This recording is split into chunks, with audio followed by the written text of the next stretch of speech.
Hello there, my name is Alison Woodall and I'm a relocation specialist. That means that I get to help you with the financial, emotional and logistical issues that make moving to a new state so stressful. I find when I coach people, many times they feel stuck because their living expenses are so high that it makes it difficult to save for relocation costs or maybe for the deposit on a house. Or sometimes people want to move to a new state, but they don't know where to live or they don't have a job, and so they feel stuck where they are. And sometimes I work with brave, adventurous people who want to hit the road and live in an RV or live in a camper, but it just seems impossible because it's not something that most people do. Well, I lived in a 30-foot travel trailer for 18 months in Florida with my husband, my fourth and fifth grade kids, and my border collie sheepdogs, and it was one of the best experiences of my life. So in this video, I am going to share my 6 rules for making life in a camper amazing. And I'll also share with you why, if it was up to me, I would probably never live in a house again. Don't get me wrong, I love my house, but living in a camper was cheap and simple, minimal living, and I loved it. Our total cost for site rent, utilities, and camper payment was $650 a month, and we lived in a beautiful resort with 3 pools, laundry facilities, all kinds of amenities, and we were part of an amazing community of retired snowbirds. Because we had so few possessions, life was very simple. Everything got pared down to the basics, which left so much time for other things. Cleaning my camper top to bottom, deep cleaning it, probably took me 15 minutes or maybe 20 minutes at the most. Cooking heated the whole camper up, which when we were living in Florida and it was 95 degrees and humid, meant that most of the time I cooked in the crock pot or we just ate things that didn't need cooking. And I worried very little about my appearance and my clothes. Ponytail hair to deal with humidity and clean, cool clothes were my main focus. And because of my time in the camper, I am closer to my husband and to my kids. And I have this huge sense of security because I know that if my husband or I lost our jobs, we could, or we couldn't find somewhere to live, we could just move straight back into a camper. It also makes me feel free because if I want to move to a new state, I know I can buy a camper tomorrow, hook up and be gone. I don't have to worry about all the things that go with relocating to a house or to an apartment. When I use the term camper in this video, I mean RVs, fifth wheels, pop-ups, any kind of travel trailer. Because whether you live in a luxury RV or a small pop-up travel trailer, the issues are still the same. You may just be living, in a little bit more comfort or a little bit less comfort. So when I say camper, I mean any form of travel trailer or RV. I'm also going to include a link to my guide to living in a camper in the notes or in the comments below wherever you're watching this video, because your needs are going to vary depending on how long you're living in your camper and what your family situation is. If you're living in a camper short term while you look for a home or have one built, or if you're on an extended road trip, or if you're going to be living in your camper for the foreseeable future, your needs are going to be different, and I can't cover all of those issues in this video. There are amazing websites and blogs that I'll also link to in the guide that go into specific details about how to customize a camper for long-term living, and they just have so much guidance. Like I say, I couldn't cover everything in this video. So what I am going to talk about is what I consider my 6 rules for camper living, and try to inspire you to give camper living a try if you are worried about moving to a new state before you've found a job or found a home, or if you're just trying to save money so that you can afford to move. Okay, so let's get started. So my very first rule, and it's the most important, is you have to have the right mindset. If you focus on all the reasons why you're living in the camper and all the benefits that are going to come from it, it is so much easier to put up with the downsides. For example, if we use the example of clothes, I love the fact that I didn't have to waste time every morning looking through my closet deciding what to wear. I had a choice of about 4 or 5 outfits, and it made life really simple. I just picked one and got on with the day. Most of the time, I focused on the amazing experience of being close to my kids. We were never further than about 10 or 15 feet from each other. So I focused on all the positives of being so close to them physically and also emotionally. I didn't focus on the fact that my son was going through his Fortnite video games phase. So I was never more than 15 feet away from him while he was having one-sided conversations with his friends. He had the headset, so I could only hear his side of the conversation. And if your kids play video games, you know that that can be quite stressful, particularly as I was working from home, working from the camper as well. But with the right mindset, you can overcome anything. For me, the positives of living in the camper was it was cheap. I had lots of family time. I had minimal living. Everything about my life was so minimal that I could focus on other things in my life. And we were outside so much and exploring the area where we lived. We also had so many people invite us over to their homes. I think it was because they felt sorry for us living in our camper. I would tell people all the time that I was having the best time, but I don't think they believed me. So we got lots of invitations to other people's houses. And like I said, I also felt that huge sense of freedom that I could hook up my camper to my truck anytime and move somewhere new if I wanted to. The negatives were being so close to our neighbors. We could literally reach out and touch their camper. So if they were noisy or they didn't respect the resort rules, it could be frustrating. But again, because I had the right mindset, I just took this as an exercise in patience and tolerance. Also, because we were in Florida, we had to check the weather radar frequently, because if one of the huge storms blew in, it could blow off our awning. And so we would have to pull the awning in for the scary storms. But we lived through some very big storms in the camper and we were fine. Didn't live through a hurricane, thankfully, but you always get so much warning about those coming. I also didn't have a washer or dryer in the camp. I had to use the facilities at our resort, which was slightly frustrating. But my kids soon learned that they couldn't give me clothes that they couldn't be bothered to pack away. If you have kids, you know that instead of packing their clothes away, they'll throw it in the laundry basket. So my kids had to show me the dirt on their clothes before I would wash it. But not having laundry facilities was a bit of a downside. Also, because I work from home, I need fast internet, and very few resorts have fast internet, so you have to deal with hotspots and that kind of thing. But with the right mindset, like I say, you can get through anything. So that is my first rule. The second rule is to choose the right resort or RV park to live in. Like I say, you are going to be very close to your neighbors. So ideally you want to live somewhere that's filled with tourists or snowbirds or people who are there short term. That way, if you don't like your neighbors, they often move on very quickly. There is a very big difference between living in a trailer park where people have no other choice but to live in their camper or in their RV, and living in a resort where people choose to live in their camper or their RV. We loved RV parks that catered to retirees, but many of them don't allow kids, or they have a 55 and up age limit. We had to pay $10 a day for the privilege of having our kids live with us, because most of the people at our resort were retirees, but it was worth paying that money for the sense of community and all the benefits that we got. Florida, of course, is well set up for snowbirds, but if you choose resorts that cater to RV living and to retirees, they are all over the USA. And again, I'll put a link to those RV parks in my guide. But if you have to live in a trailer park, just choose carefully and you will be fine. Most people are friendly and neighborly if you are too. So that is rule number 2, choose where you live very carefully. Rule number 3 is to choose a camper or RV or whatever you're living in that has the maximum storage and counter space. Even if you are living as minimally as possible, you have way more stuff than you realize.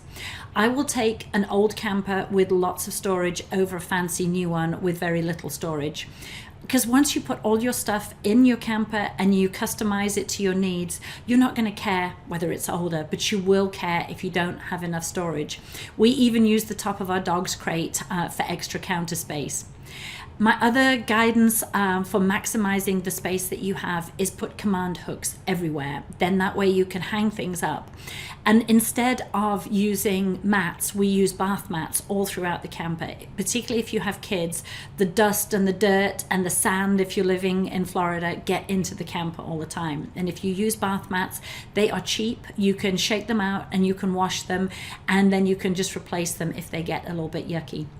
The other thing that I would suggest, if you can possibly cope with the extra weight in your camper or in your RV, buy a regular mattress or take your real mattress with you. Don't sleep on the mattresses that come in RVs. They're very light and they're very uncomfortable. So that is rule number 3.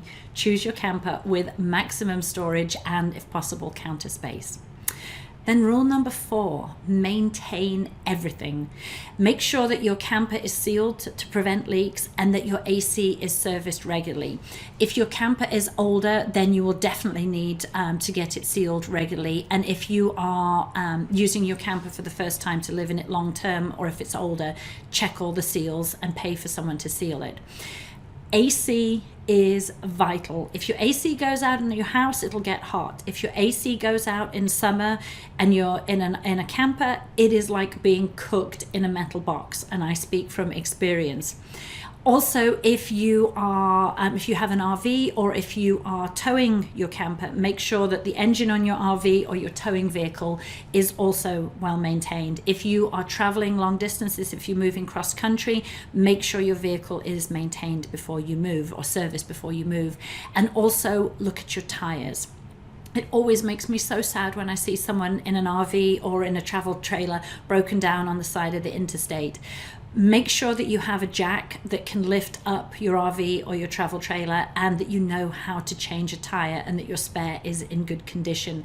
There is nothing worse than changing a tire for the first time on the side of the interstate.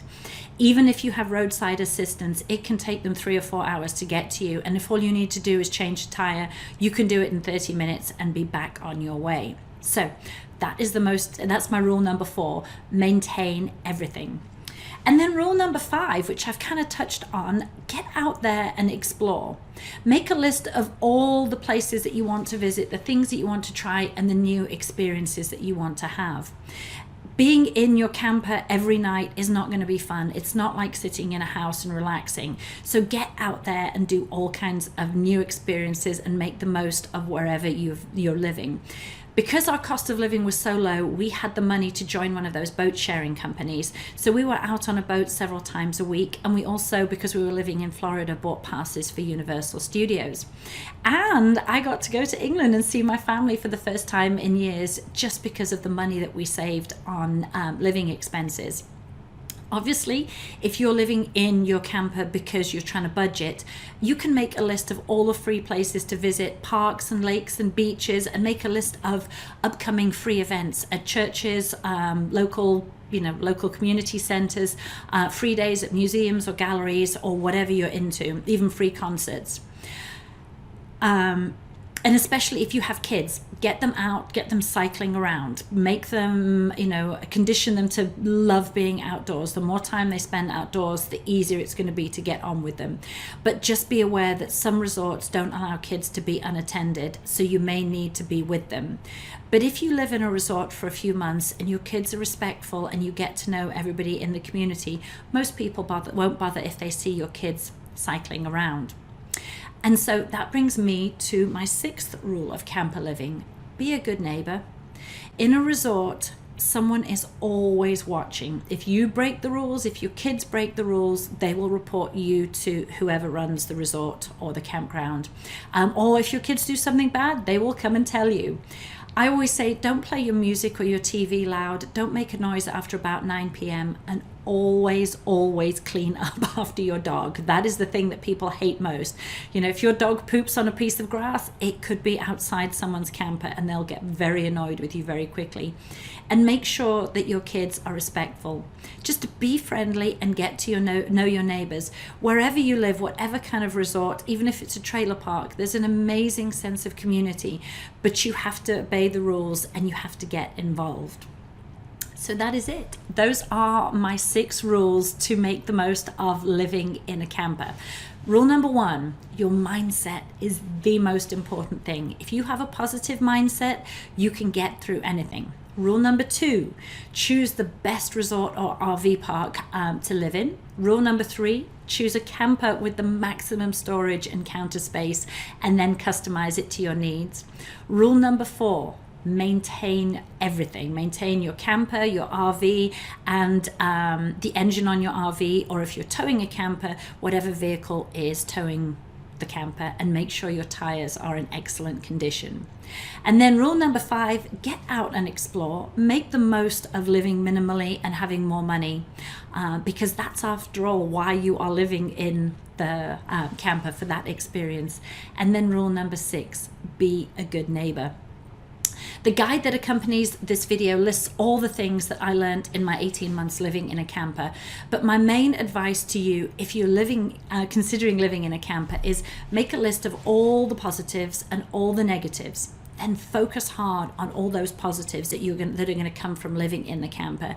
And then look at all the negatives and figure out how you can minimize them. And then decide a time limit for how long you're going to live in your camper. For example, if you know that you've got to move to, say, a basic campsite in an older camper in North Carolina, just so that you can get a job and save for a deposit or a house or an apartment. And it could be whatever state. I'm just picking North Carolina as an example. But your day-to-day life may not be that exciting. But if you know that you're only going to be in that camper for about 6 months, you can focus hard on the benefits of your cheap cost of living. You can get a second job maybe, instead of spending your evening sitting in the camper feeling miserable. And you can make the most of evenings and weekends, if you're not working, getting out and exploring and doing all the free things in the new part of the country, whatever state it is, that you've just moved to. And if you know it's only for 6 months, at the end of that 6 months, you'll have saved the deposit, you'll have built a work history and made connections, and because you'll have spent your spare time exploring the area, you'll know exactly where you want to live. You may even be able to get a little bit extra money when you sell your camper. But you focus on the positives, you minimize the negatives, and you can do anything if you know that it's for a short period of time. Or if you do like we did and you move to a state for a job, but you don't really know where you want to live. We moved in 8 days to Tampa, Florida, and we had no idea. I'd never actually been to Tampa when we moved there.